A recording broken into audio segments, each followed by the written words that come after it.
Hello, everyone. Thank you for joining. This video right now is about how to run elections through your SPIN page. So first things first, as usual, you'll go to spin.uwsp.edu. Once you're there, you're going to go to your organization's page, and it should look something like this. Once again, we're using the Botany Club for this video. So once you're on your page, you're going to want to go up to the right-hand corner to Manage Organization and click on it. After the page loads, you're going to go to the upper left-hand corner now to the three lines right below the logo, and then down to elections.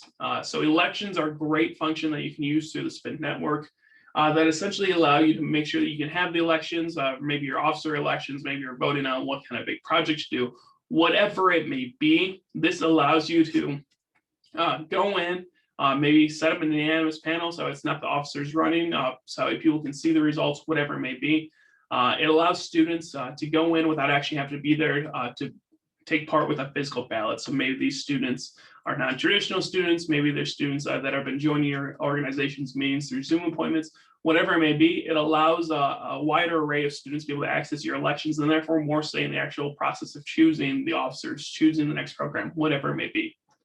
As you can see, the Botany Club has not done any sort of election yet, and that's okay, because to start off the first one, you're going to go in the right-hand corner and you're going to hit Create Election.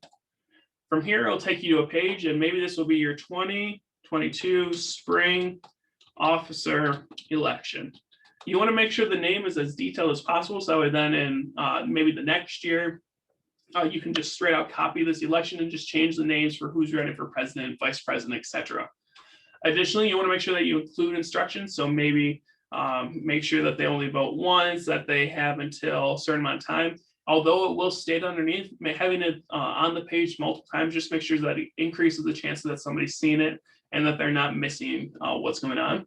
Additionally, you want to make sure that you set the election as active whenever you want it to be active. So maybe you don't want it to be active until April 15th, but you're just working ahead so that way that's ready to go. You can set it through these dates through April 15th. And then maybe you want the elections to be done, since we're starting on the 15th, maybe you want them to be done on the 19th. Give them the weekend. Whatever it may be, set the time accordingly. And then about on the, since this is starting at 3:45 in the afternoon on April 15th, at about 3 o'clock, 3:30, whatever it may be, sometime around there, you're going to want to go in here and click Active. This ensures that other individuals, especially members within your organizations, can then access this election so then they can actually vote. You will not have this top function for the organization homepage. However, you will want to make sure you click the second one. Only allow the users list on the roster of this organization to vote.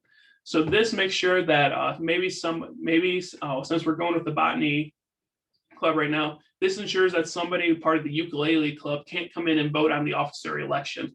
It makes sure that those that are just on the roster, like what we covered in the roster video, that they're the only ones that have the power to vote within this election. It's also another important reason why you want to make sure you keep your roster up to date. So then it's only those individuals that are voting. So we're going to go ahead with this fake election. We're going to click Save. And here we're going to enter our ballots. So click on the Create Ballot button. The general access restrictions.